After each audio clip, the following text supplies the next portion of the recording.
Ryan, there's a Yes. million different ways that we can go with Corona commentary, and we have before the cameras were rolling. Yeah, before the cameras were rolling, we was heated got a little out bit. all the stuff Yes. that would get us both fired and Yeah, canned or hated. ruin our friendship if we ever like had to look back on it Yes. and reflect on what we said to each other and be like, oh, I cannot believe Brock really went there.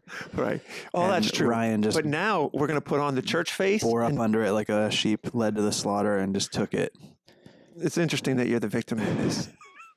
I remember being just verbally whiplashed by your Yeah, people don't know the Ryan off the camera. ninja linguistic skills that you possess. All right. Anyway, on a serious note, I was praying about this, and I'm sure everybody is doing this, and it dawned on me that regardless of how you view the world or whatever, we were on the brink, meaning everybody was at each other's throat. And I'll just share something with you. In the back of my mind, my wife and I literally had a conversation one time about, is there a way that the country could like divide and keep our civility? And I mean, even like contemplating that we would harm each other. So anyway, most people would agree with that. We were like fever pitch. And then the rug gets pulled out on everything we know, not some things we know. Yeah. Everything we know. And tomorrow will not look like it did yesterday. So in that could be God's mercy in like a forced pause or a forced stall or a forced assess things. And that thought washed over me with a lot of peace. And I'm being very sincere in that I believe God can do amazing things. I've seen him do amazing things. And interestingly enough, if you study your Bible, there's just enough fingerprints of what he's once done on this to make me excited in that it's never what you expect. It's always like completely outside of your own solution toolkit. So, and you any can thoughts think on that? especially in terms of the Old Testament story and, you know, the disaster that would befall Israel actually was the instrument ultimately of God's refining of Israel, albeit through like a tremendous loss of life and property, etc. Let's just the analogy, smoothly gaze over that. yeah. Let's just smooth right over like the fact that 90% of the Right. population was We killed. don't need to be getting into but that like 10% plagues and was really petulance. refined and turned the I was hearts thinking back more- to the Lord. I was thinking more like micro examples of individual people's lives where their Damascus Road or their change moment flanks them from the ashes of that come like an incredible like renewal of priorities. And Yeah. and in this way, like, could you think of a more fascinating way to do that than to force families together, than to force like even your most ardent entrepreneur or businessman, or like, you know, the alarms are going off the iPhone 24 hours a day to just, Yeah. I mean, it's an amazing thing if you want to look at it through that lens, which, you know, no like flies and frogs and stuff, but just human stillness or something. Is there an underbelly to this? Well, I mean, it's hard to, first of all, as an introvert, most of these changes have been welcome. There it is. And even as I say that, even as I think that, you know, I reckon with the fact that people are potentially threatened economically, et cetera. There's, you know, people are losing jobs, losing income, et cetera. And, you know, I reckon with those circumstances. So I don't just go right out on Facebook and be like, this is the best. I don't have to hang out with anybody. I can read all my books. I can, you know what I mean? I'm also potentially economically affected. I have, if I'm not going to be working, I'm not going to be, Sure. if he will not work, he will not eat, as Paul said.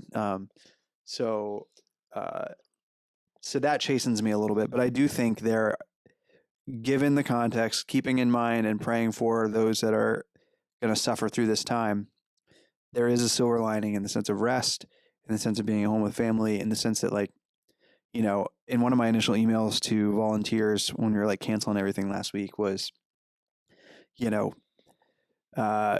biblically, there are commands that every couple years or a couple decades, the land has to lay fallow, that you know, we can't continue to just draw out and consume and deplete everything all the time. The world's resources, our own resources, our own energies, whatever.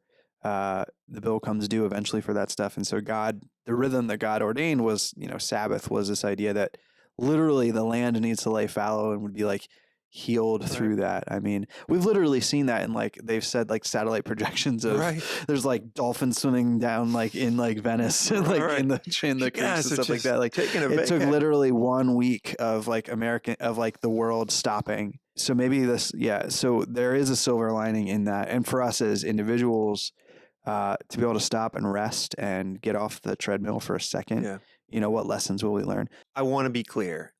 The consequences of this, the worry of this, the tangible loss of this is insurmountable. No. And by no means are we trying to And I just wanted to put that out there and say that, and we like acknowledge it's really good for the people that are hurting, or are going to be hurting, depending on how long this goes. We got to acknowledge that.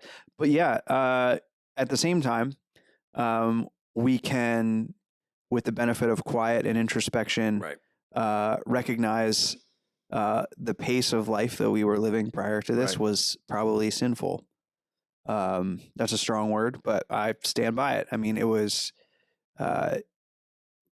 we tend to, or at least it felt like, and to me and people I know, we were pushing and pushing and pushing. It was very idle-like in a way. Very busy, very, the amount of consumption, you know what I mean? That's something that I've had to think through, like, economically, obviously our country depends on us going out and buying things and doing things.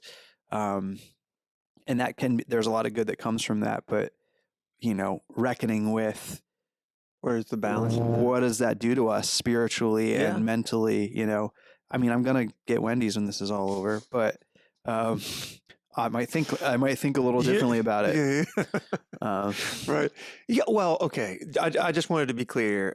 This conversation is just meant to be almost like a healing time or something you hear somebody talking about some of the thoughts that you have. But all I'm saying is spiritual leaders, it would be kind of irresponsible for us not to at least see things through this lens. And that's what I'm attempting to do. And I thought about this too. When I was in Iraq, I had prepared for that deployment with all these men who, to say the very least, were not prioritizing strong moral lives in the daily decisions area, particularly in their faithfulness to their relationship, time spent with their children, all this different stuff.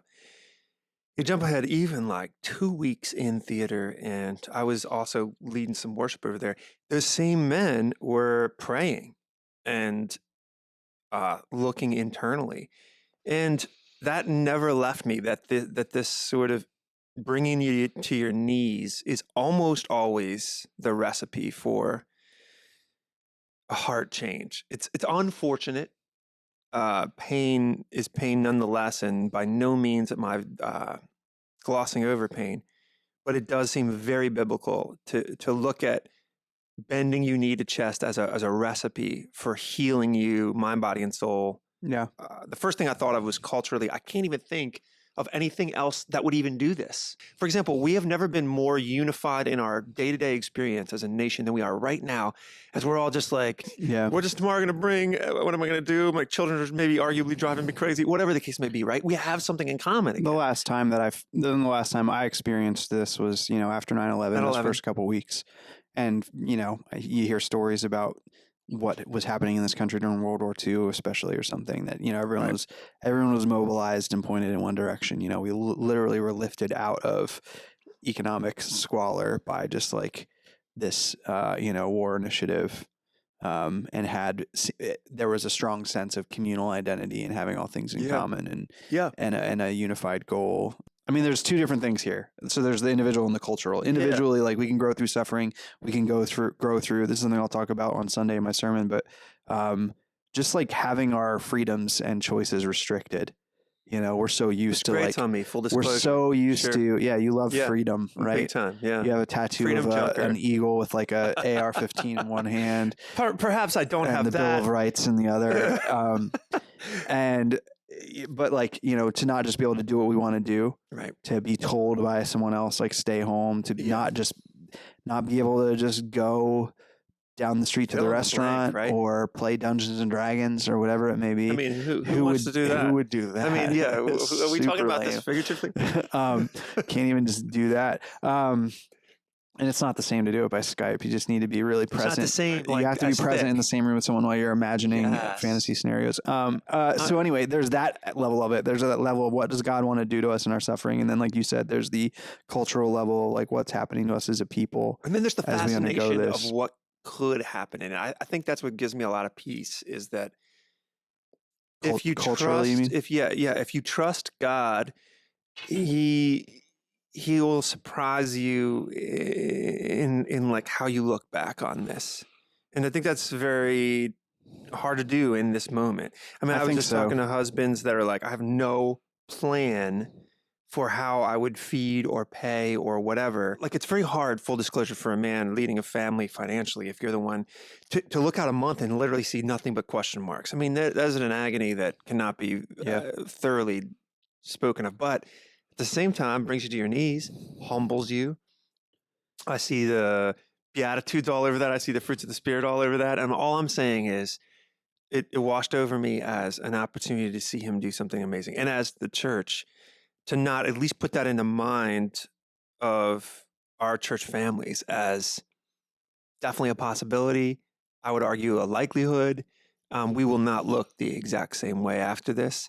No. And God has a lot of room to do things that will fascinate me looking back. And Yeah. I'm excited about that. It's one of the only things I'm excited about. So I'm really trying to focus on that because I believe in that with all my heart. But when I look beyond that, like little horse angle, I get real not so happy Brock. I get real. That was the easiest way to say that. To encourage people to say, to some degree, get those horse blinders on and think about how God could intentionally use this time in your life and in your heart to like root some things out. I was thinking about that today for myself. You know, I don't want to cancel things. I don't want to not go places. Right. And even as I, listen to these different orders come down from on high, I want to calculate and say, well, I can get together with 9 people and it's not 10 people, et cetera. I can push this. And feeling, right or wrong, feeling the pressure from the world around me to say like, no, stay home, stay in, et cetera. Even someone who's introverted, I push against that. There's a certain level of freedom and autonomy and lack of suffering, or just even reckoning in myself, looking at this moment now and saying like the fact that, for me, suffering is just like not going to a restaurant when I want to go to it.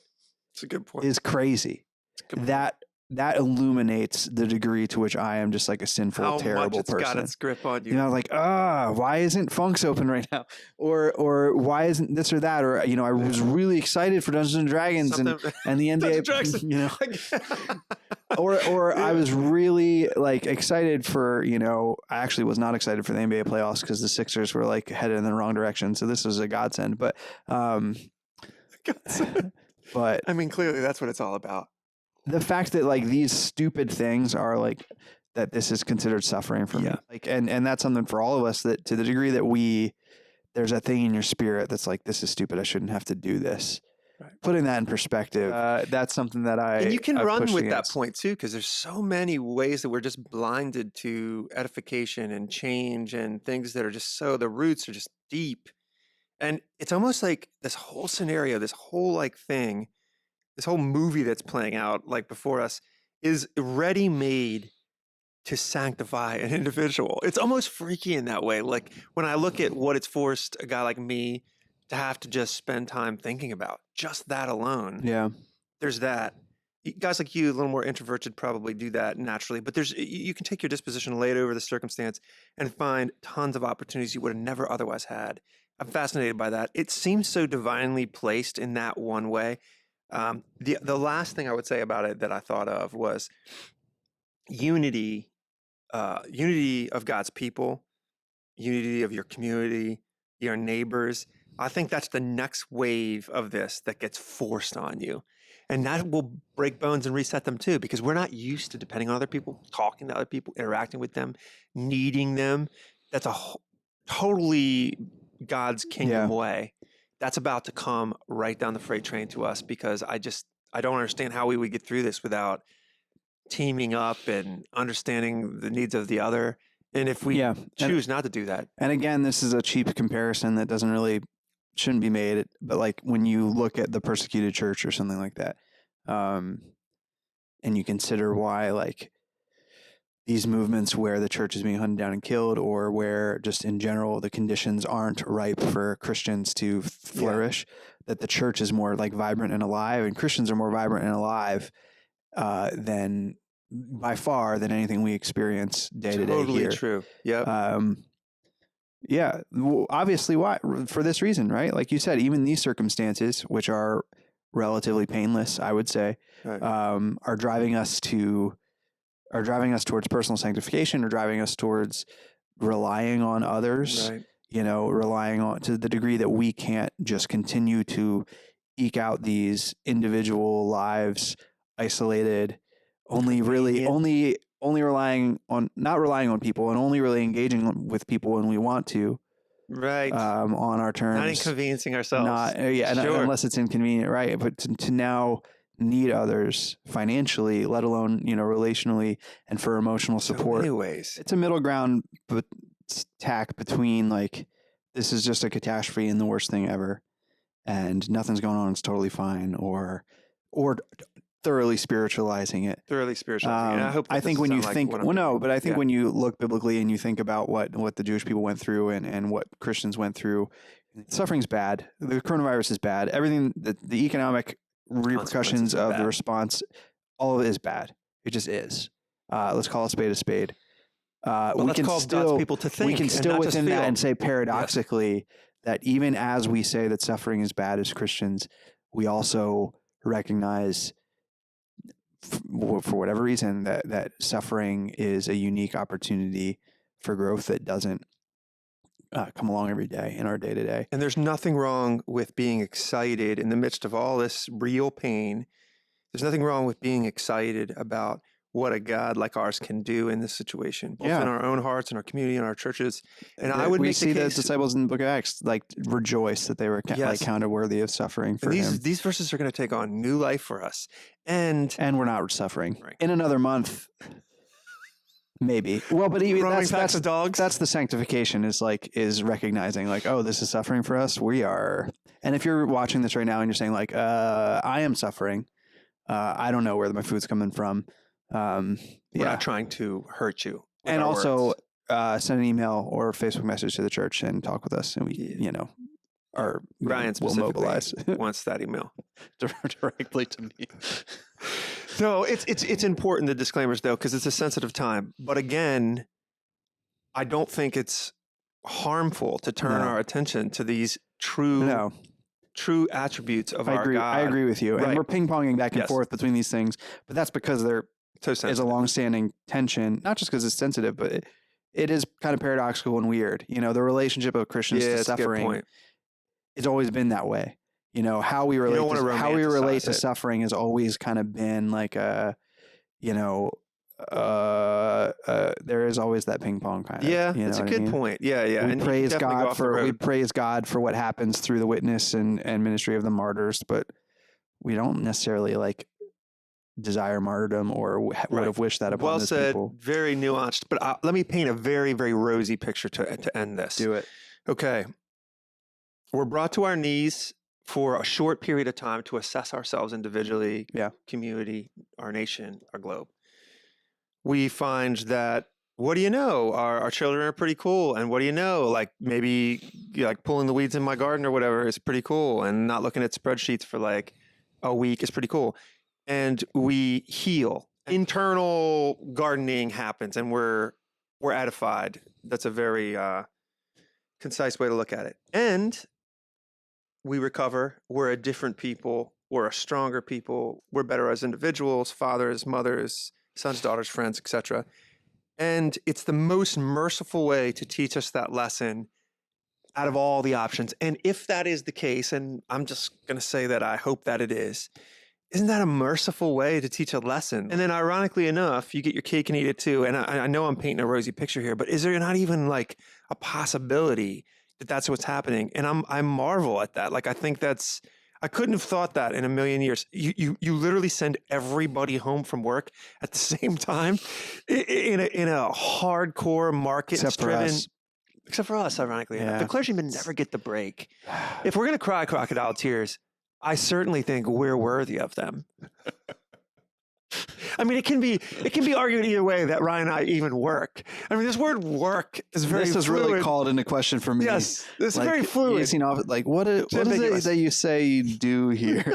I love those conversations at dinner parties. I'm in a better worse situation than you. Let's see what I do. So I take my guitar, wait for it, and I just like play chords on it, and other people hear me sing and sing along. Sometimes you don't even sing. Sometimes I don't even do it. I just farm it out to other guitar. people that are more talented. And then the guy that's laying brick is like, wait, come at what are they paying you to do? Yeah. Of course, this guy gets to sit and just read like literally an Everest mountain of books. And then he just gets to go out there and tell us what he thinks. It's just the coolest thing ever. But people listen to him. People listen to him with bated breath. Bated breath. Yeah. I mean, how'd you pull that off? I'm still not sure. I'm And just somebody waiting for pays the. you for I'm that. just waiting for the rug to be pulled out. And I mean, and so we should wrap this up. But that's actually, to be serious, me and you and everyone that works here is doing a lot of thinking. I think too about what does our role as ministers mean right In now this time, right. and then probably on into the future. I think like we think so, probably too. continue to look at things a different way. What I'm thinking through and what a lot of us are thinking through is what does it even mean to be the church right now? Good point. Yeah. What is this community? What does it mean? Yeah. Stripped of your programs, stripped of your Right. weekly meetings. And so what does it even mean? Why does God have us here? And how can we continue to do that in this time? And I think it'll, once this is all over, look different for good. Right. So that is the corporate sanctification that we as a church are I undergoing. like how you to, took it to figure us that because out. there's no exception here. It's going to teach us to be better, think differently. Whatever bag of tricks that we've depended on that are outside of God, they need to go. We need to like not cling to that stuff. So I like that. I really like that you brought it back to that because that's very real. I think about that. I'm thinking about that all the time. Hope this helped. Is it a thumbs up? I don't care. I don't read my comments.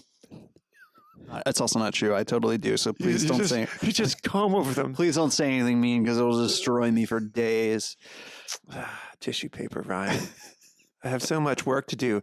As a social commentator, one must have Teflon. Brock and then is- another level of Teflon after that. Yeah, Brock's uniquely situated for these types of things because he has no care at all for what. Did you any mean of to say think. soul? I saw your eyes. Your eyes How said did you soul. read into Your my- eyes said soul, but your words said care. Happens to me a lot when people talk to me. How did you do that? It was amazing. Technically. Burned.